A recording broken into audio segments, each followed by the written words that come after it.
Welcome to my channel. সকলকে জানাই merry Christmas.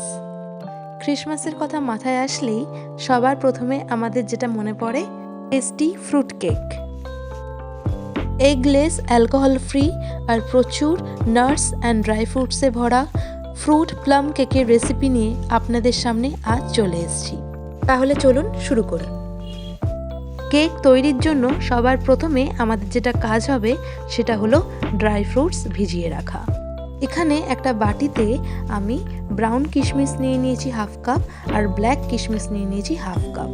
তারপরে এক মুঠো চেরি দিয়ে দিলাম আর এক মুঠো খেজুর কেটে দিয়ে দিলাম। এর সাথে দিয়ে দিয়েছি হাফ কাপ টুটি ফুটি আর দিয়ে দিয়েছি কয়েকটা মোরব্বার পিস। এরপর এই রিয়েলের অরেঞ্জ জুস দিয়ে এই ফ্রুটসগুলোকে আমি ভিজিয়ে রাখবো 24 ঘন্টার জন্য। আপনারা চাইলে ঘরে অরেঞ্জ জুস বানিয়েও সেটা ইউজ করতে পারেন।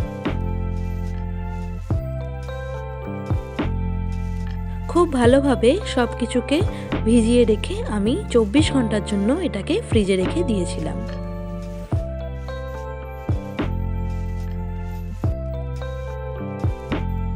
এরপর আমি নিয়ে নিয়েছি কিছু নাটস।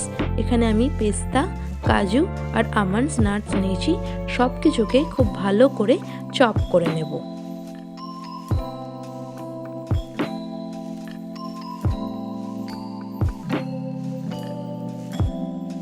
এখন আমি আপনাদের মেজারমেন্ট কাপগুলো দেখিয়ে দিচ্ছি।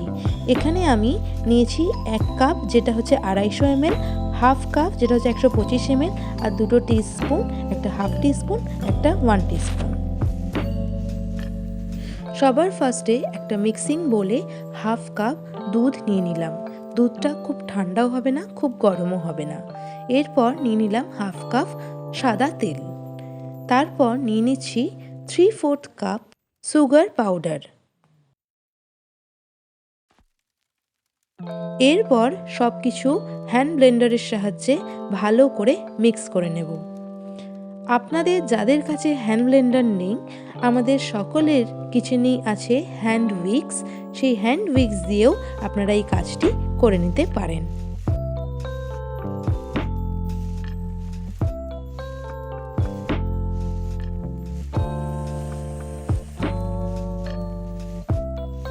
এরপর 1 টিস্পুন ভ্যানিলা এসেন্স দিয়ে এটাকে আবারও ব্লেন্ড করে নেব।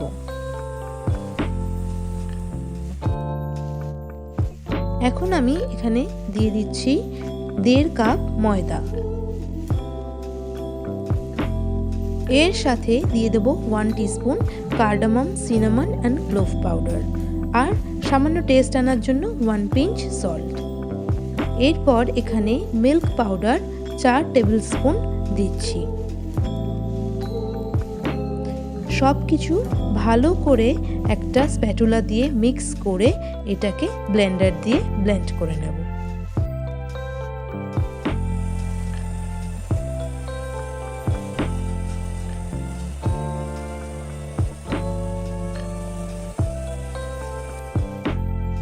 প্লাম কেকের কালারটা আনার জন্য এখানে হাফ কাপ চিনি দিয়ে আমি ক্যারামেল তৈরি করে নেব।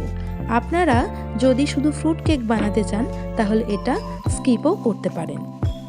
মিডিয়াম ফ্লেমে হাফ কাপ সুগার তাওয়াতে দিয়ে কিছুটা মেল্ট হয়ে গেলে তার মধ্যে হালকা জলের ছিটে দিলে সেগুলো ভালো করে গলে ক্যারামেল তৈরি হয়ে যাবে।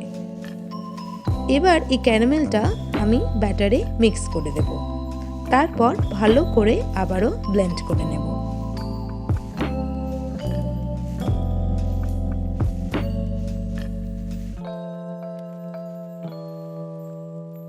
এখন সোক ফ্রুটসগুলো ফ্রিজ থেকে বার করে নিয়েছি।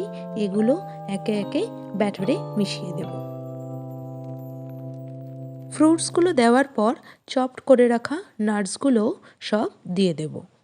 যত বেশি নাটস অ্যান্ড ফ্রুটস পড়বে তত বেশি কেকের টেস্ট বাড়বে। সব কিছুকে ভালো করে একটা স্প্যাচুলা দিয়ে মিক্স করে নেব। আমি একটা রাউন্ড শেপের কেক টিন নিয়ে নিয়েছি। সেখানেই অয়েল ব্রাশ করে তাতে আমি বাটার পেপার লাগিয়ে দিচ্ছি। বাটার পেপার লাগানোর পরও তার উপর কিছুটা অয়েল ব্রাশ করে দেব।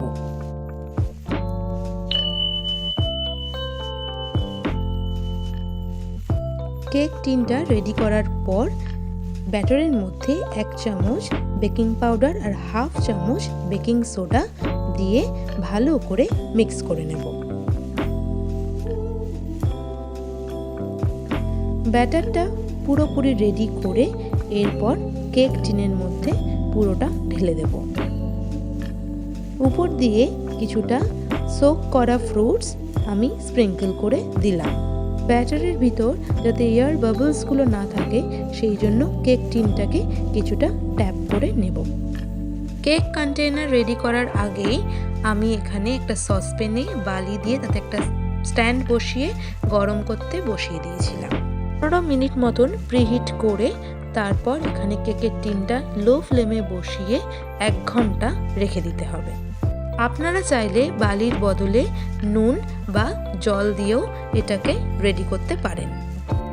30-40 মিনিট পর কভারটা খুলে যখন হাফ বেক হয়ে গেছে কেক, তখন কিছু ড্রাই নাটস আর চেরি আমি এর উপর ডেকোরেশনের জন্য দিয়ে দিলাম। তাতে আলগা হাতে একটু প্রেস করে আবার ঢাকনা দিয়ে দিতে হবে। 1 ঘন্টা হয়ে গেছে, এবার চেক করব আমাদের কেকটা বেক হয়েছে কিনা। এরকম একটা স্টিক বা টুথপিক দিয়ে আপনারা কেকের মাঝে ঢুকিয়ে দেখতে পারবেন। যদি স্টিকটা ক্লিয়ার আসে তার মানে কেকটা ফুললি বেকড হয়ে গেছে। স্টিকের গায়ে যদি ব্যাটার লেগে থাকে তাহলে সেটাকে আরও কিছুক্ষণ কভার করে রাখতে হবে। কেকটাকে নামিয়ে রুম টেম্পারেচারে সেটাকে ঠান্ডা করে এরপর এটাকে ডিমোল্ড করব একটা প্লেটের মধ্যে। একটা নাইফের সাহায্যে এরকম 4-5টা আলগা করে এরপর প্লেটটা দিয়ে বাটিটাকে উল্টো করে কিছুটা ট্যাপ করলেই কেকটা ডিমোল্ড হয়ে যাবে। এর উপর দিয়ে এবার বাটার পেপারগুলোকে তুলে নিচ্ছি।